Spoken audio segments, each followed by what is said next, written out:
Wrestling with God, episode number 12. Oh,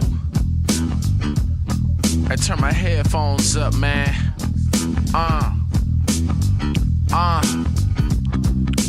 Take out your Bluetooth. We about to take it past the roof. Wrestling with God to find the truth. It's so mind-blowing and the facts are bulletproof. Tune in and connect direct, cause this sets demand respect. We ain't even tripping, the most intriguing podcast on iTunes. Flow with the word like a balloon. Oh, yeah.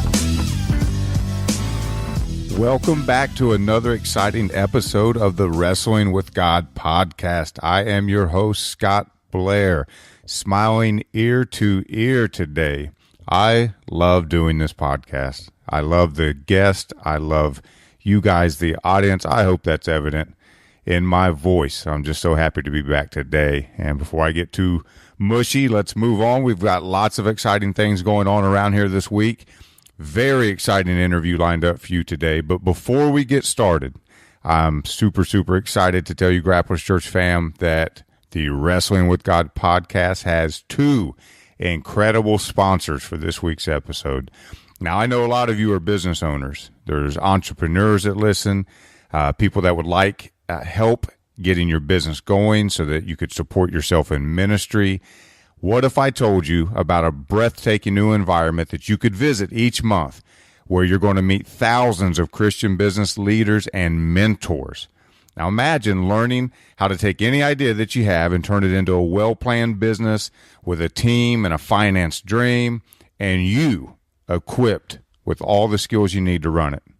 So take your God-given talents to a new level. You'd have access to an endless surplus of like-minded, like-faith affiliates, customers, prospects, experts, those that help you rather than take from you.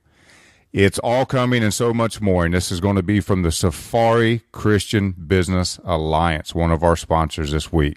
I want you to go to their Facebook page, facebook.com/Safari Business. That's one word. Facebook.com/Safari, SAFARI, Business, BUSINESS, one word. Click on the like button there. Stay informed. Follow them. Let them know that the Wrestling with God podcast sent you over. A lot of great information there. A lot of great connections. Don't miss out on it. Go like that Facebook page and help us both out. For you, the listeners of the Wrestling with God podcast, Audible is offering a free audiobook download with a free 30-day trial to give you the opportunity to check out their service. So if you don't know where to start, I recommend Neighbors and Wise Men, Sacred Encounters in a Portland Pub and Other Unexpected Places by Tony Kriz. He is actually our guest today as well. It is one of my favorite books that I've read in the last few years, and I'm sure that's going to be evident to you after listening to this interview. And I really encourage you to get this book. If you don't want that book, there are over 100,000 titles at Audible to choose from. For your iPhone, your Android, your Kindle, your iPad, your laptop, any MP3 player. I devour audiobooks myself every day now while commuting, mowing the lawn, walking the dog, you name it. I'm probably listening to a podcast like this or an audiobook. It's about all I do nowadays. And I tell you, it's been transforming for me. It's really helped me grow in a lot of areas. So to download your free audiobook today, go to audibletrial.com, Grapplers Church. Again, that's audibletrial, one word, .com /Grapplers, GRAPPLERS, Church. That's one word, Grapplers Church, for your free audiobook. We've got one of the most insightful interviews yet today. This is probably just part one of what's going to be a 2 or maybe even 3-part interview with Tony Kriz. And even last night while editing this podcast, I was just pulling so much wisdom again from this guy's words. I was just blown away. I'm not going to keep you any longer from it, Grapplers Church fam. Let's grab a hold of God and not let go.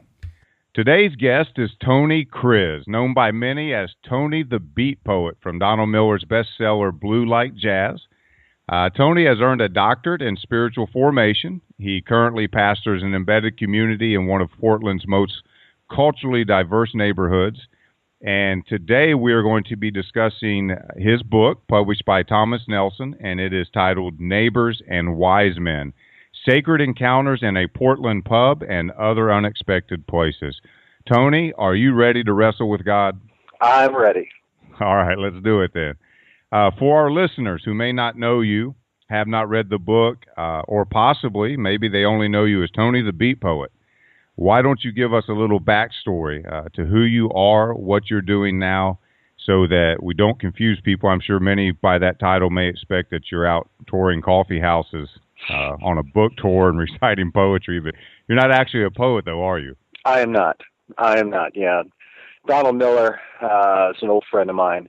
He felt like I sort of had the personality and the presence of a beat poet, and so he coined me that, and I'll tell you, I've been stuck with it now for a decade, and I've learned to embrace it.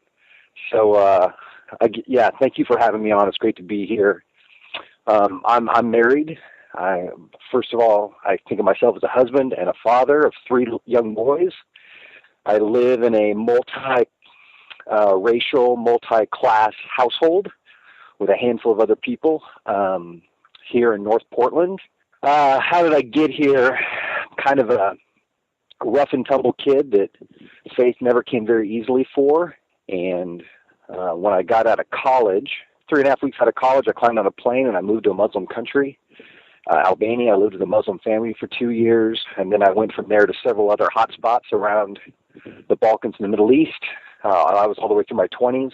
That led to a fair amount of burnout, which got me sent back home to Portland, Oregon, where I've completed a few degrees and had a bunch of adventures here in the Portland area, and just kind of become a professional friend of pastors and church plants and sort of odd ministries that are thinking through faith and the gospel in some new and unique ways. And I'm a professor and a writer. That's how I pay the bills. Just a little bit about me to get you started. I love that title, professional friend. That's really the way I try and live. Actually, my entire household tries to live that way, just to be available to others, be it our neighbor across the street or a struggling pastor across town. That's great. Let's jump into the book, because most of that is in the book, that your backstory there. And actually, this came about for me after interviewing Timothy Curry. He actually sent me a text one day, and he said, I was thinking I got somebody who might be interested in reading their book and maybe having on your podcast. So he told me a little bit about your book and so on. I was familiar with the Tony the Beat Poet name from the Blue Light Jazz book. So, of course, I contacted you, read the book, and I got to tell you, and this might come off like a groupie or I got some sort of man crush on you, but that's all right. I probably read like 20 books a year, and maybe 1 or 2 of those books or picks I refer to this way. I tell my wife afterwards, I say, that book picked me. Wow. And it was your book was truly a book. When I say that about a book, it's a book that I needed. It's a book that resonated with me. It's a book that just wows me. And I love finding those books. And Neighbors and Wise Men was one of those books for me. And I know you probably already have an idea of that because I kept texting you how great it was. So I'm sorry if that was annoying or intrusive by any means, but I did really enjoy it. That's great to hear. And your entire journey, really documented in that book, had so many parallels to my own path, which is why I think I just found it so amazing. And I don't know, you ever sat in a church service and felt like the preacher kind of knew your secret? He was preaching just to you? Yes, I have. That's how I kind of felt about your book, man, that you understood the kind of the journey and my pain and my confusion and so many of the things. So the book really helped me, and I'm sure you've had lots of great, incredible feedback on the book, but I'm just going to go on pretending it was written just for me. There you go. One of the things I do hate about books like that, though, that when I feel like a book has picked me, is the fact that they have to end.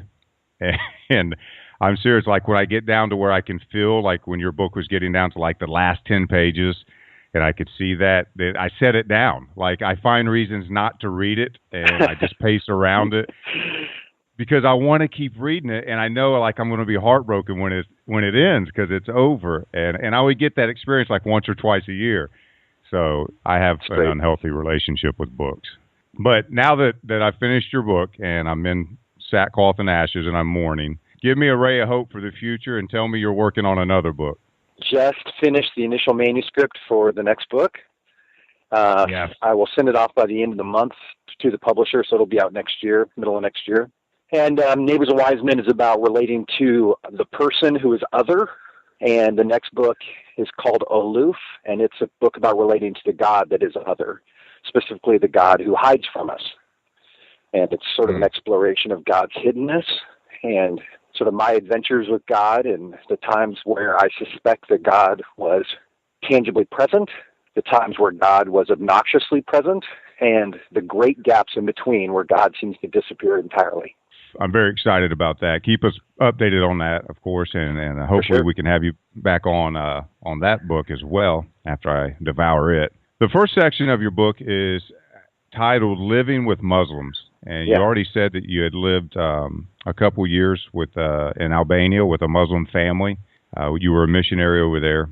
I was taught as a young believer that you were not, how would I say it? I guess you weren't allowed to fellowship with the enemy. Spending too much time with any people group outside of Christendom was dangerous. You could get infected. Right. They would influence you. But I've learned personally, for me, there's something really powerful about submerging yourself in a different culture that expands your paradigms. It allows you to see people differently. I see the gospel differently. I see myself differently. I've traveled to like 14 countries now, I think. I lived overseas myself a few years as a missionary, and it's truly altered the way I think. And I'm assuming by reading your book that this has been a similar experience for you. For sure. In what ways has that exposure, do you think, helped broaden your paradigms compared to what I felt like I was trapped kind of in a narrow-mindedness right. in our American culture? And a lot of foreigners accuse us of that as well. Right. How big of an impact did that experience have on you as far as shifting that paradigm? Yeah, so to start with, I had a similar sort of programming as you did. I was kind of taught growing up to be careful, suspicious of anyone who's different, and then anyone who's notably different, who could be sort of labeled an enemy, and be that, back when I was a kid, that was cults. Cults were an enemy, and then as I grew through life and sort of the things that have happened geopolitically over the last 30 years, Muslims were sort of the key enemy in the world, and they're bad, and I should avoid them. And I think I was also taught that about liberals, progressives, that they should be avoided. And I think there's this human tendency, matter of fact, I know there's this human tendency that kind of left to ourselves, that we will silo ourselves in homogeneous contexts, and you just have to travel to the churches at 11 o'clock on a Sunday morning to see how we do this. We tend to silo ourselves around people who are just like us, people who think like us and believe like us and spend like us and shop like us and drive like us and vote like us and recreate like we just kind of tend to place ourselves in a context around people who are very, very similar to how we are. And what that does, among many things, is if I'm around just people who are like me in all those ways, it's just obvious that they will tend to have the same blind spots that I have. And we'll sort of have a social contract to reinforce each other's blind spots and not point out the ways that we are blind to the Jesus way around things like money or other cultures or other value systems or whatever. And when one is submerged in a context that is very different, that context does not care about my blind spots. Matter of fact, it crashes up against my blind spots with great force. And when you live in an area like the Balkans or the Middle East, where there is sort of a adventurousness to personalities and an obnoxiousness to personalities, you can't hide in your blind spots anymore as a American white kid.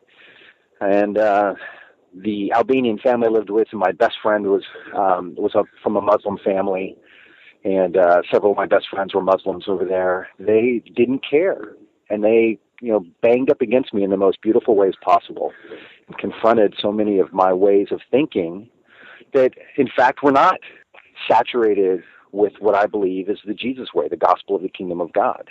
They weren't saturated with those things. They were saturated with other things. They were saturated with my Americanism. They were saturated with my classism. They were saturated with my arrogance and my narrow-mindedness.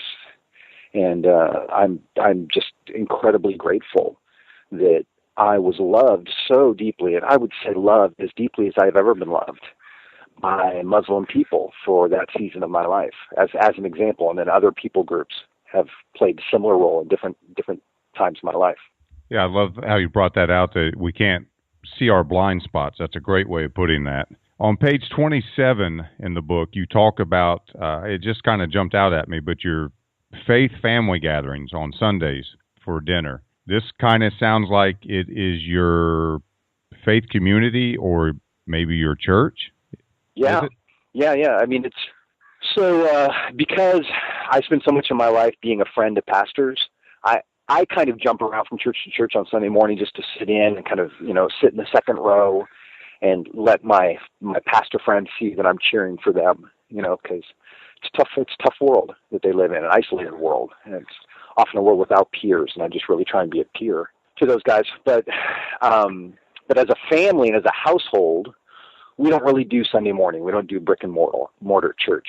And that's just a decision we've made. It may be just for the season, but instead what we've been doing for the last 7 years, has been a Sunday evening sacred meal at our house. And our household shows up, so that's my family of 5, plus the other people who live under, that we share a roof with. And then there's a handful of other families and households that come over and join us. So it's 12 to 16 people every Sunday evening around our big dining room table. And my wife and I, we write a short liturgy. Usually takes about 10 minutes just to read some ancient prayers, some scriptures. And then we have a very sort of unique way of taking the Eucharist, taking communion around the table together as a blessing that we would experience Jesus together. And one of the fascinating things about it is everybody who comes knows that it is a Jesus gathering. It's unapologetically. We're going to do Jesus readings and take communion. And yet we've had Buddhists come for 3 years and sit at the table. We've had naturalists and atheists come. We've had struggling Christians come. Even people who are rejecting their lifelong Christendom come and sit at the table for 2 or 3 years at a time, because it was a place where they were free to sort of be sacred and yet also process their questions, their disagreements. And the meal itself usually takes close to 3 hours. And we just sit around and we just talk with one another, and everybody is free to be themselves and be honest. And that means they can be honest about what they're feeling and thinking, but it's also they can be honest about how they want to confront the person across the table, to ask the hard question, the question that we are normally programmed not to ask. But we are free to ask those questions, to press on each other and to help each other process our feelings, our thoughts, our doubts along the way. And so that's been a very life-giving part of our world the last 6 years. Beyond the liturgy and the communion, is it kind of how do I want to say it, a designated or a controlled discussion? Like, do you have a topic for the evening? Or when you say 3 hours, you guys just fellowship? Free flow. Gotcha. And we're never the lack for topics. And because it's a truly egalitarian table, everybody knows they have authority to bring up whatever topic they want to talk about. And so we are never struggling for things to discuss. And it's almost always questions of faith, meaning, and life purpose are kind of the areas where we really rest. Do you guys ever allow it just to go with no depth? Talk about good movies that recently came out. We do. About once every 2 months, it ends up just being a laugh fest. And we just stay in the jocular, and we just get on a roll. We can't stop ourselves. And that does happen. And there's always moments of levity every week. But every once in a while, we just break down. We just end up laughing through dinner, and it's fun. That sounds great. Now, you said you almost weekly sit in on brick and mortar churches, you said it as. Right. And you even use the word possibly what you're doing now is seasonal.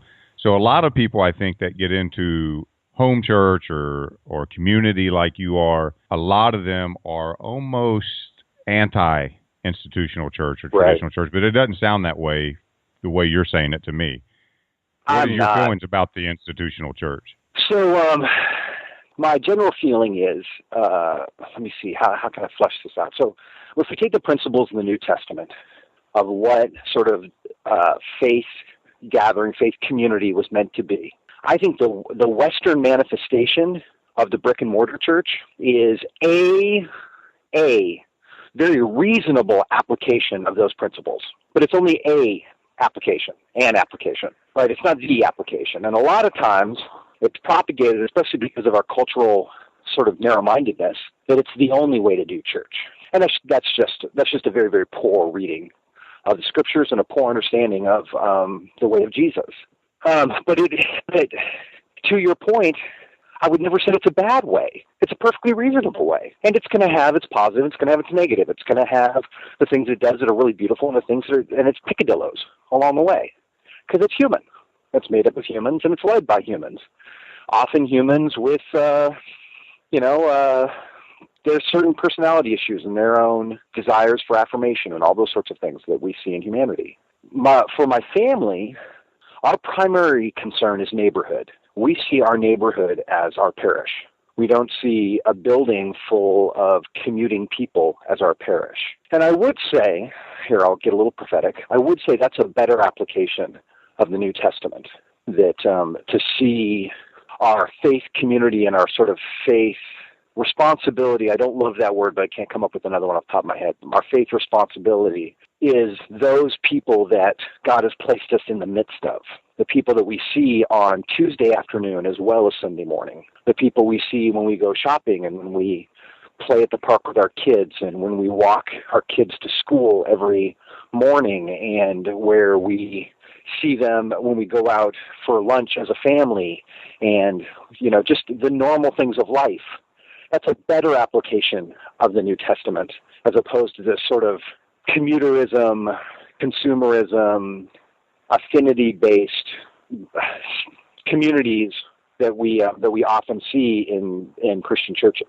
Yeah, I think that probably makes you have to be a little more maybe authentic or transparent, because I know there's a tendency for all of us that if we're visiting something outside of our neighborhood once a week for 2 hours, the old jokes about, the couple that fights all the way to church and then they come in smiling with their suit and tie and dress on and saying, good morning, Pastor, God bless you, and being able to put on that facade. But if you live among these people and you share your lives with these people, you're challenged to be, you have to be more authentic, transparent. Yes. I just wrote an article last month for Christianity Today where I talked about our car as a identity transmorpher. When we climb in our car, we have the ability to sort of become the person we want, the people to see when we arrive at our destination, and how dehumanizing that really is, that process.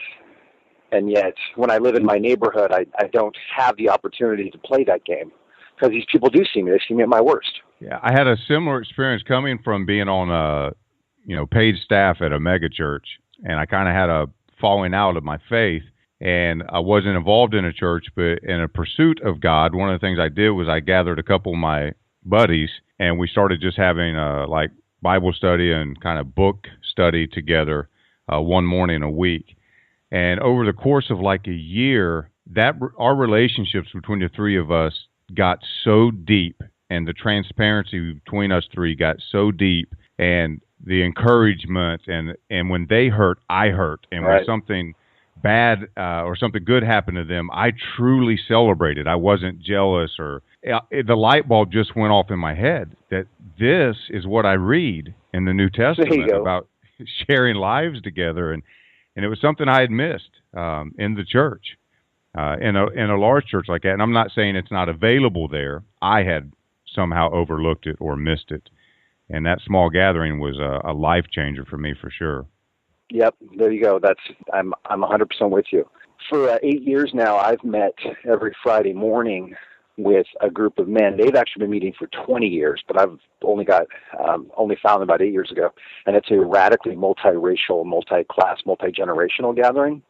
So I'm sitting in the circle with African Americans and Hispanics and Native Americans, men in their 60s and men in their 20s, doing that sort of life with. And it's been transformative for me. Moving right along, on page 64, let me flip over to that. I'm just going to kind of go in order of how I mark these in the book. All right. But on page 64, you discuss an old church custom where the church provided sanctuary. Any person, no matter who they are, what they've done, were provided safe protection within the walls of the church. And the phrase that really leapt out at me and it really challenged me was the church chose providing refuge over maintaining public support. Could you elaborate on that idea a little bit and how that fits into your theology today in your community? Yeah. So Scriptures place hospitality at a very high bar. I think it's Hebrews 13 verses 1 and 2 that says that we are called to hospitality. And certainly some of the language in the Sermon on the Mount is very pushes us to a level of hospitality that I think very much confronts our culture today, the level of generosity. And so about a year ago, into my neighborhood moved a couple. They were in their 50s. And for 6 months, even though they walked up and down my street, I never saw them once. I was blind to them because of my pathologies and my addictions, because you see they lived in the streets. She was in a big wheelchair, and he would push her around, and he would collect odd jobs around our neighborhood and panhandle all day. I never once saw them, and luckily my wife saw them, and she befriended them, and they started coming over to our house and hanging out with our kids and our other housemates, and would join us for dinner occasionally, and we became friends. They were living in a tin shed behind this dilapidated house, and the guy charged them $20, some obnoxious amount of money, like $50 a week or something, to sleep in a tin shed with no electricity, no water, sleeping on top of garbage. And so we befriended them, and the lady, she's in a wheelchair, and she's suffering. I'm sure she will die in the next handful of months. And it became impossible for us to see our friends, who were becoming our friends, hurt on the level they were hurting, and struggle to find places to sleep and that sort of thing. So they've been part of our household now for 6 months. They've been sleeping in one of our rooms and being a part of our family. And I can't tell you the number of times that our neighbors, local business owners, because everybody knows the couple because he's always, trying to drum up work, that I've gotten a furrowed brow. And hey, did I hear that you've got this quote unquote couple living in your house? I was like, yeah, no, we live with them. We share a roof with them. They are co-participants in our family.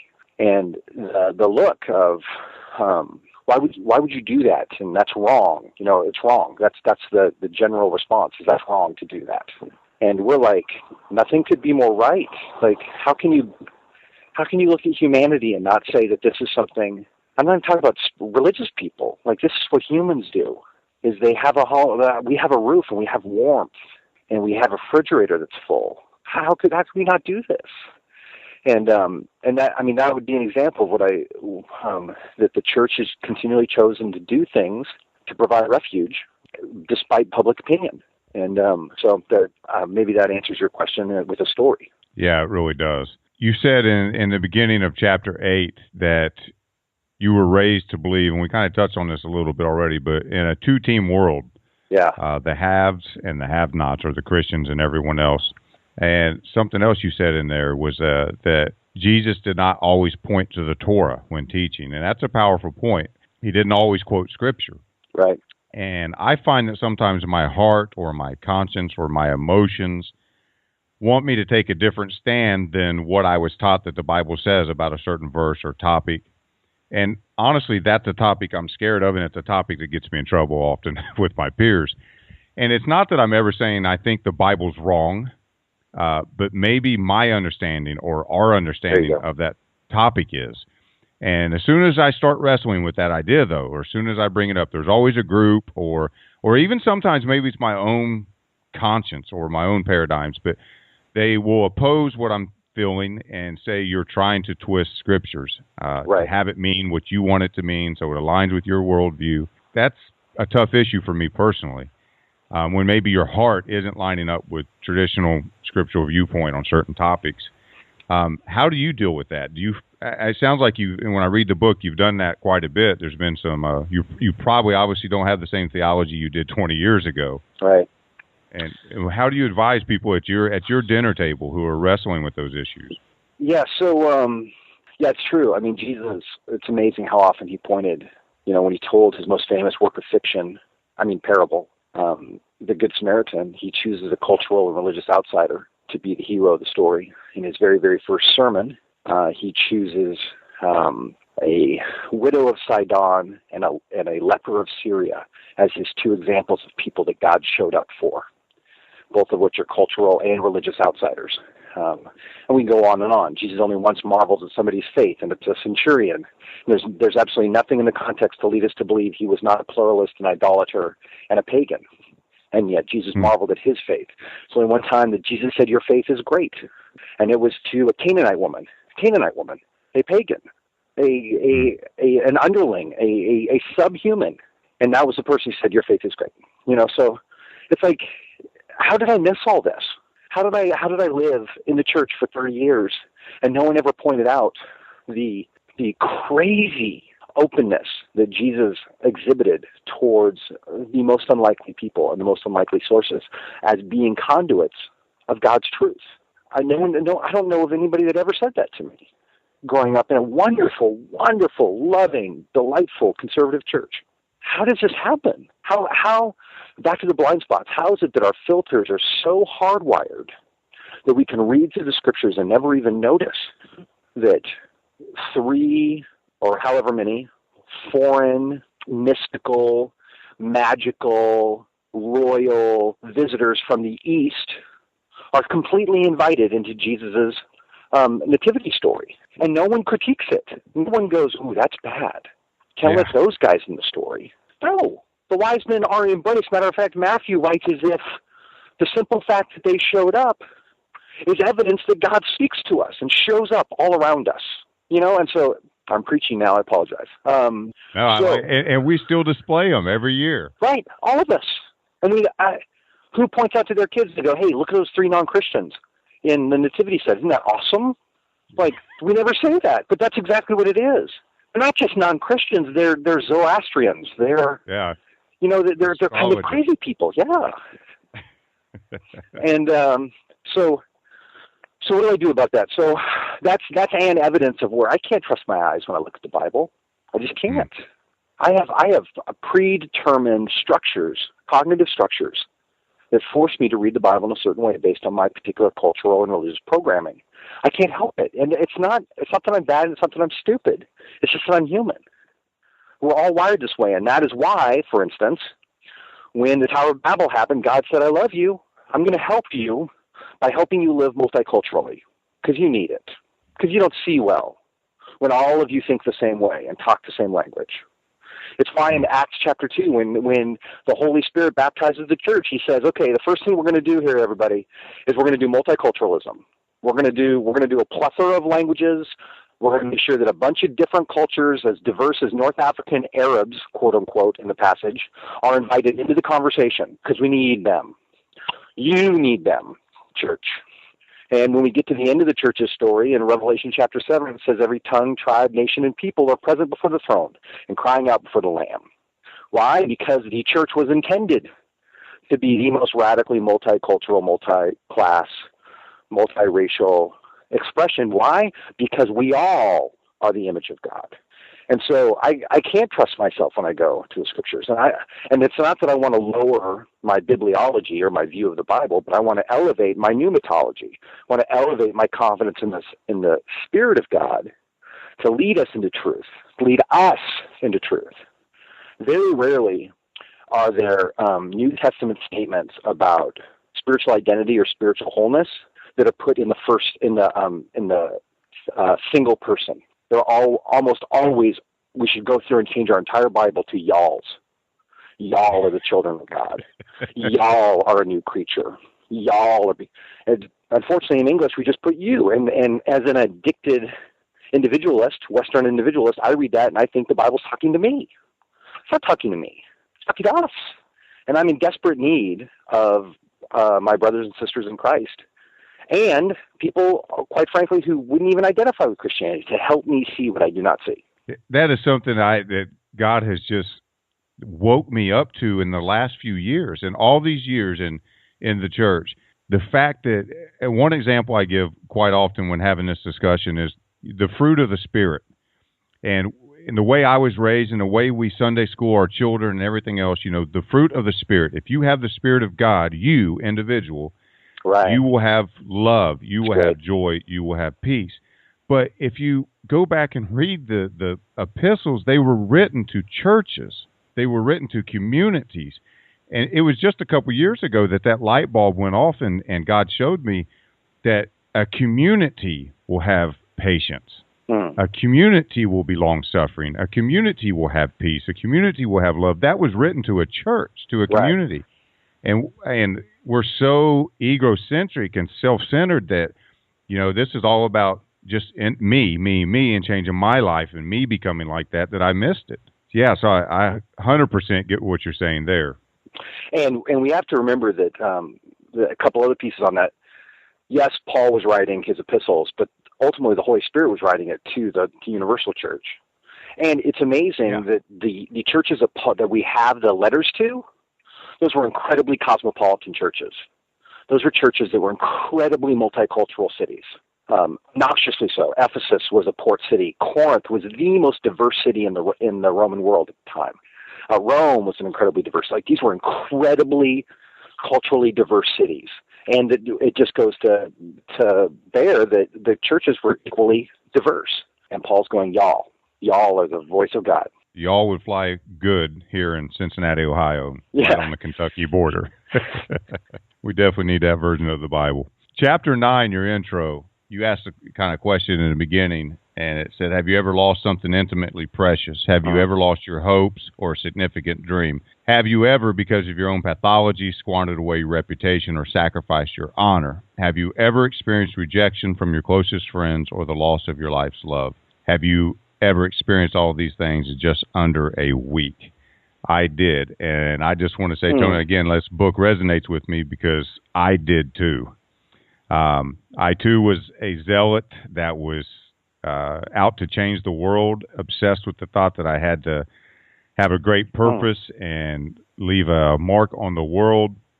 And just like what I read you went through, I really ended up spiritually dead and burnt out. Now, a huge difference, I think, between you and I and that brief period of time was whereas I'm reading about you were trying to jar yourself awake, I threw in the towel. And it seems like both cases that God met us in unlikely places, met us not on our terms, met us not at our beckoning and calling. So to a listener today who would be listening and they feel spiritually dead, they feel disconnected, I have trouble advising people on that because it's not like I got back on track or on the new track, the better track, through discipline, through ritual.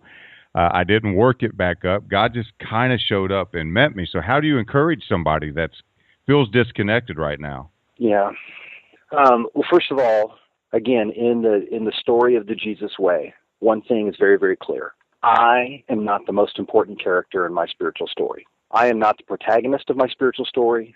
God, specifically Christ, in the presence of the Holy Spirit, is the most important character in my spiritual story. Much more vested in my spiritual story, much more engaged in my spiritual story, and ultimately is the protagonist.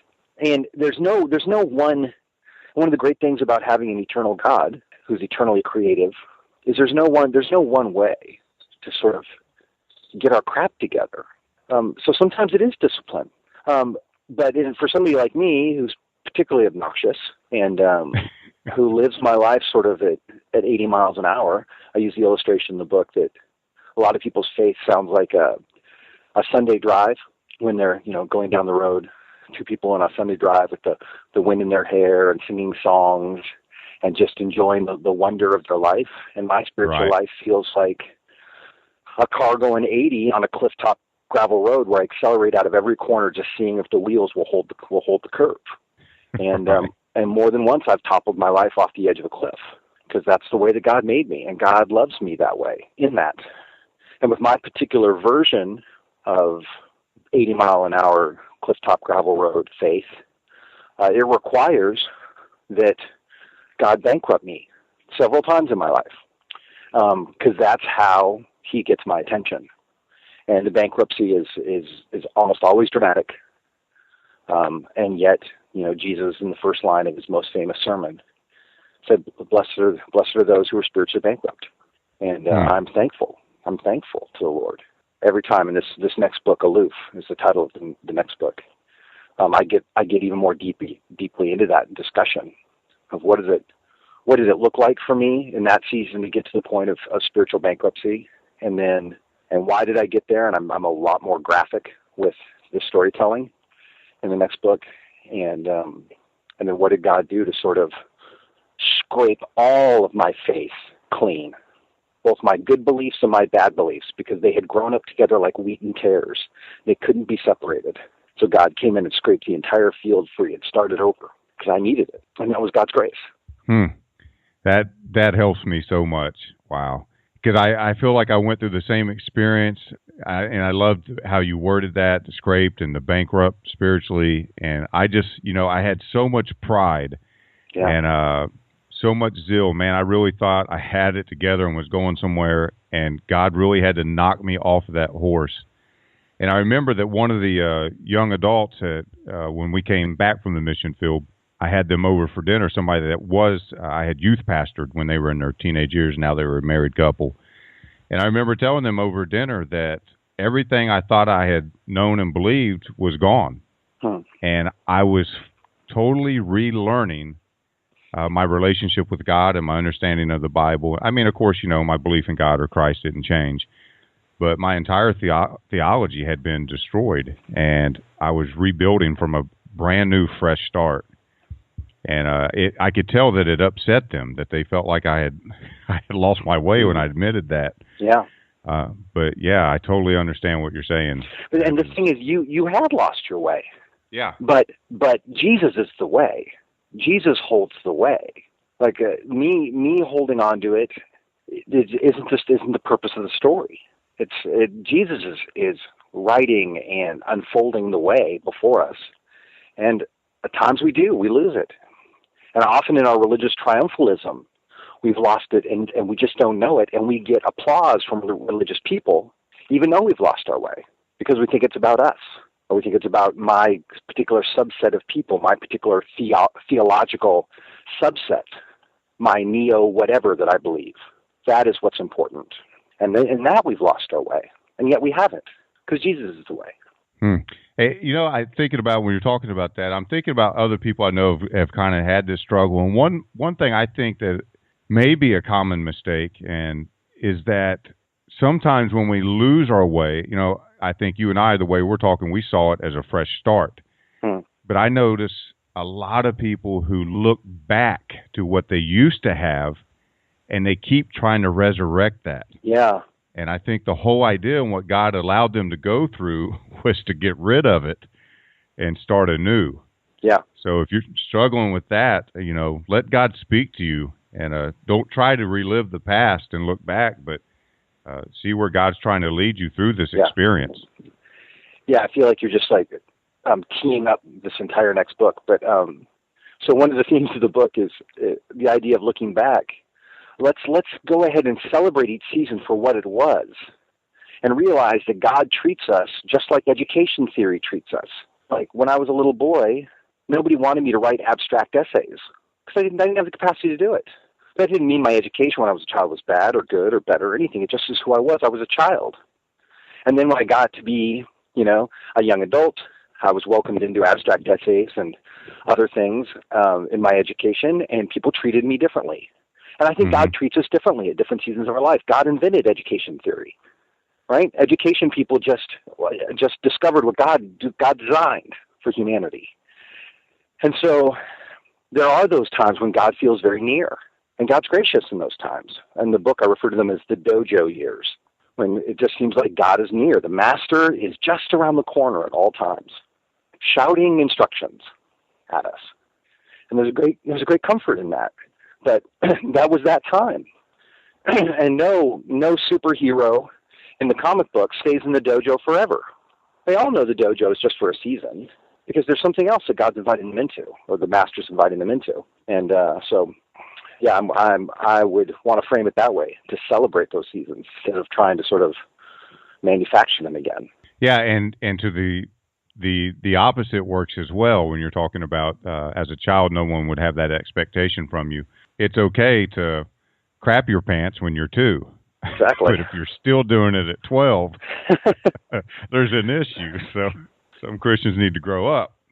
Yeah. We need to have the freedom to step into each other's lives and say that, and not pad everything with dismissive spiritual language.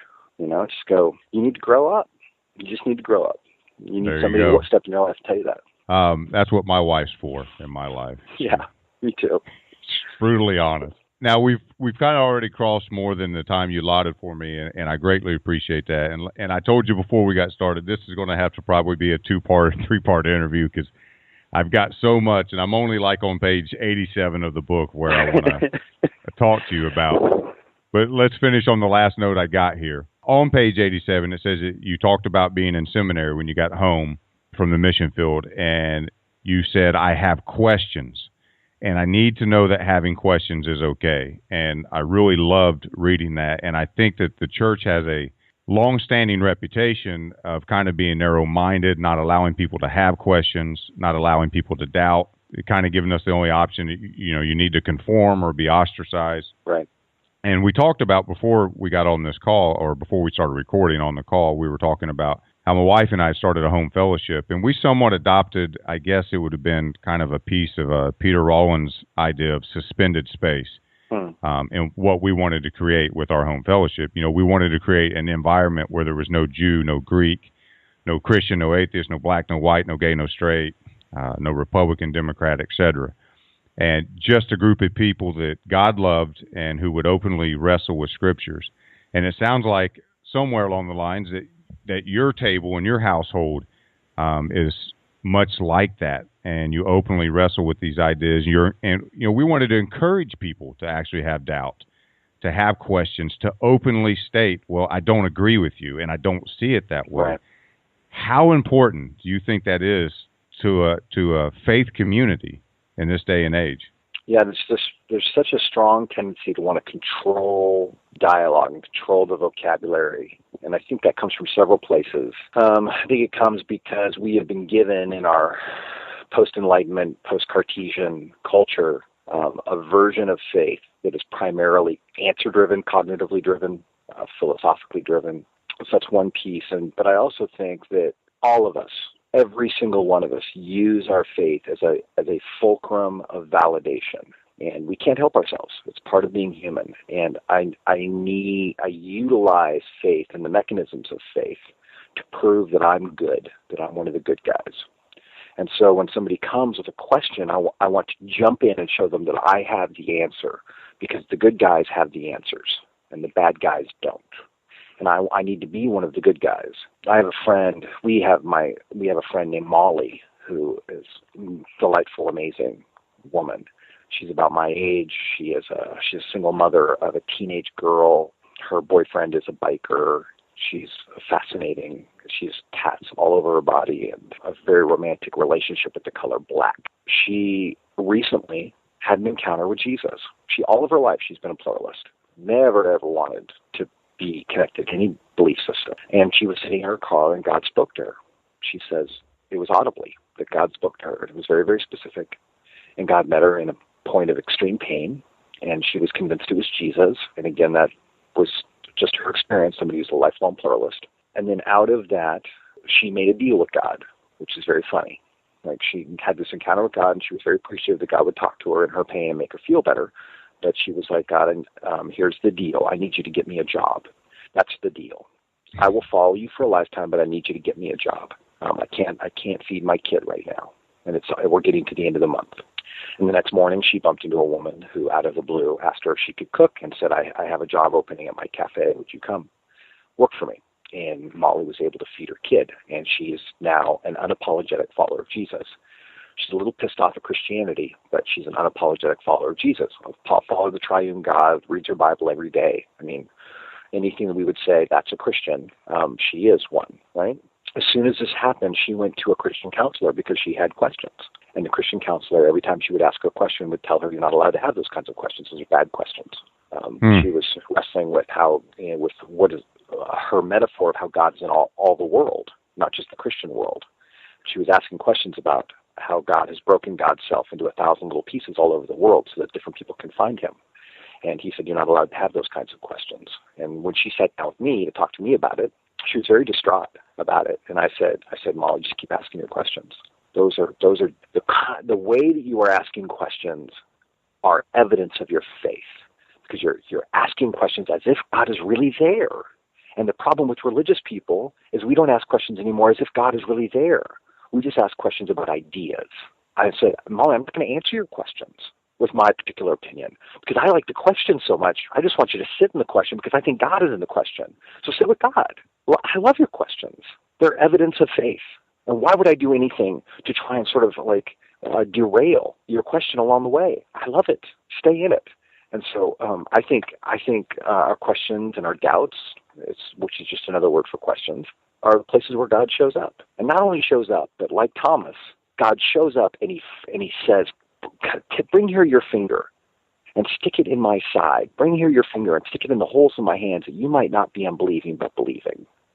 God invites us to be that level of invasive with our questions and our doubts and has total space for it. That's beautiful. I love that. Well, again, Tony, that's all the time. I took too much time from you today. Oh, it's been great. You've been very generous with it. I'm very excited. I'm excited to talk to you again. I'm excited about the new book coming out, and we definitely will, as soon as I stop recording here, we'll set up another time to have you back on for part 2 so we can finish this book. I know it's going to get a great response. Yeah, you've only barely made it through the first section, and there are 4 sections of the book. What are you thinking? Yeah, I'm telling you. I warned you when we got on here that And here's the sad part. I cut out a lot of the questions I wanted to ask on the first quarter of the book, so we'll definitely have to do it again, man. I love the book again. I'm very excited about it, and this is even a greater treat for me, having you expand on some of these ideas. It's been really helpful to me. But we will schedule that and have you back on again real soon. Appreciate your time. Thanks a lot. Appreciate it. That's it for part 1 of our interview with Tony today. I hope you enjoyed that and look forward to having you back to listen to part 2. All of Tony's links and contact information will be in the show notes at grapplerschurch.tv/Tony Kriz. That's Kriz, grapplerschurch.tv/Tony Kriz. There you will also find a link to purchase the book via Amazon, either paperback, Kindle, whatever you prefer. That's if you didn't take advantage of the free offer at the start of the show from Audible. Until next time, Grapplers Church, grab a hold of God and don't let go. It's about all I do nowadays. And I tell you, it's been transforming for me. It's really helped me grow in a lot of areas. So to download your free audiobook today, go to audibletrial.com, Grapplers Church. Again, that's audibletrial, one word, .com / Grapplers, Grappplers, Church. That's one word, Grapplers Church, for your free audiobook. We've got one of the most insightful interviews yet today.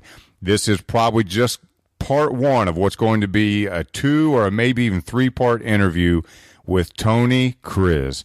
And even last night while editing this podcast, I was just pulling so much wisdom again from this guy's words. I was just blown away. I'm not going to keep you any longer from it, Grapplers Church fam. Let's grab a hold of God and not let go. Today's guest is Tony Kriz, known by many as Tony the Beat Poet from Donald Miller's bestseller Blue Like Jazz. Tony has earned a doctorate in spiritual formation. He currently pastors an embedded community in one of Portland's most culturally diverse neighborhoods. That the Wrestling with God podcast has 2 incredible sponsors for this week's episode. Now, I know a lot of you are business owners. There's entrepreneurs that listen, people that would like help getting your business going so that you could support yourself in ministry. What if I told you about a breathtaking new environment that you could visit each month where you're going to meet thousands of Christian business leaders and mentors? Now imagine learning how to take any idea that you have and turn it into a well-planned business with a team and a finance dream, and you equipped with all the skills you need to run it. So take your God-given talents to a new level. You'd have access to an endless surplus of like-minded, like-faith affiliates, customers, prospects, experts, those that help you rather than take from you.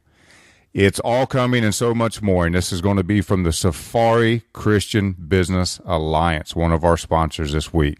I want you to go to their Facebook page, facebook.com/Safari Business. That's one word. Facebook.com/Safari, SAFARI, Business, BUSINESS, one word. Click on the like button there. Stay informed. Follow them. Let them know that the Wrestling with God podcast sent you over. A lot of great information there. A lot of great connections. Don't miss out on it. Go like that Facebook page and help us both out. For you, the listeners of the Wrestling with God podcast, Audible is offering a free audiobook download with a free 30-day trial to give you the opportunity to check out their service.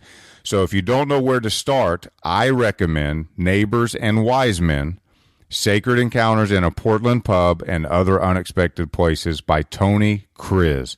He is actually our guest today as well. It is one of my favorite books that I've read in the last few years, and I'm sure that's going to be evident to you after listening to this interview. And I really encourage you to get this book. If you don't want that book, there are over 100,000 titles at Audible to choose from. For your iPhone, your Android, your Kindle, your iPad, your laptop, any MP3 player. I devour audiobooks myself every day now while commuting, mowing the lawn, walking the dog, you name it. I'm probably listening to a podcast like this or an audiobook. And today we are going to be discussing his book published by Thomas Nelson, and it is titled Neighbors and Wise Men, Sacred Encounters in a Portland Pub and Other Unexpected Places. Tony, are you ready to wrestle with God? I'm ready. All right, let's do it then. For our listeners who may not know you, have not read the book, or possibly maybe they only know you as Tony the Beat Poet, why don't you give us a little backstory to who you are, what you're doing now, so that we don't confuse people. I'm sure many by that title may expect that you're out touring coffee houses on a book tour and reciting poetry, but you're not actually a poet, though, are you? I am not, yeah. Donald Miller is an old friend of mine. He felt like I sort of had the personality and the presence of a beat poet, and so he coined me that, and I'll tell you, I've been stuck with it now for a decade, and I've learned to embrace it. So, yeah, thank you for having me on. It's great to be here. I'm married. First of all, I think of myself as a husband and a father of 3 young boys. I live in a Wrestling with God, episode number 12. Oh, I turn my headphones up, man.